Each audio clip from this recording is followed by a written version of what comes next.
പാലായും പൂഞ്ഞാറും പിടിക്കാൻ PC ജോർജിനെയും മകൻ Sean ജോർജിനെയും രംഗത്തിറക്കാൻ BJP.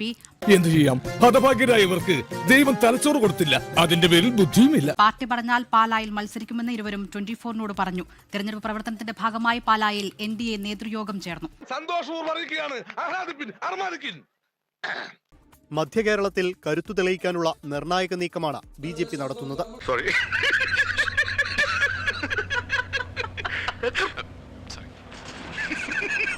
ക്രൈസ്തവ ഭൂരിപക്ഷ മേഖലയാണെങ്കിലും PC ജോർജിനും ഷോൺ ജോർജിനുമുള്ള സ്വാധീനം ഗുണം ചെയ്യുമെന്നാണ് വിലയിരുത്തൽ.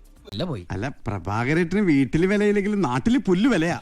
എന്റെ അച്ഛനുള്ള വിലക്ക് മതി. ഷോൺ ജോർജിനെ പാലായിൽ മത്സരിപ്പിക്കാനാണ് തീരുമാനം. അല്ല, പാർട്ടി മുന്നോട്ട് വെച്ച തയ്യാറാണോ എന്ന് ചോദിക്കാൻ എനിക്ക് അനുവാദമില്ല. എല്ലാം തീരുമാനിക്കുന്നത് മുകളിലുള്ള ഒരാളാണ്. അല്ല, മുകളിൽ ആരാണ്? എന്നോട് പറഞ്ഞാൽ അനുസരിക്കാൻ, ഇവിടെ നിന്നല്ല എവിടെ പോയി മത്സരിക്കാൻ പറഞ്ഞാലും അത് അനുസരിക്കാൻ ഞാൻ ബാധ്യസ്ഥനാണ്. അതെ. പൂഞ്ഞാറിൽ PC ജോർജിനേക്കാൾ മികച്ച സ്ഥാനാർത്ഥിയെ BJPക്ക് കണ്ടെത്താനായിട്ടില്ല. ഒരു കയറുണ്ടായിരുന്നെങ്കിൽ ഞാൻ ഇപ്പൊ തന്നെ കെട്ടുന്നെങ്കിൽ ചത്തേനെ. ഒറ്റയ്ക്ക് മത്സരിച്ചിട്ടും കഴിഞ്ഞ തവണ 2ാം സ്ഥാനത്തെത്തിയതാണ് PC ജോർജിന്റെ പ്ലസ് പോയിന്റ്.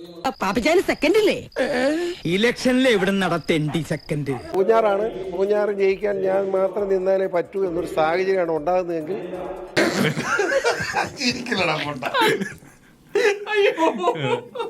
പാർട്ടി നിർദ്ദേശിച്ചാൽ ഞാൻ ചിലപ്പോൾ നിൽക്കേണ്ടി വരും.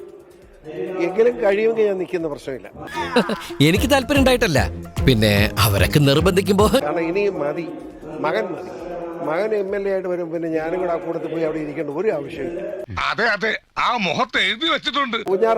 പൂഞ്ഞാറ് ജയിക്കാൻ ഞാൻ മാത്രം നിന്നാലേ പറ്റൂ എന്നൊരു സാഹചര്യമാണ് ഉണ്ടാകുന്നതെങ്കിൽ തനിക്ക് ഭ്രാന്താണോ? അത് മനസ്സിലാക്കുമോ?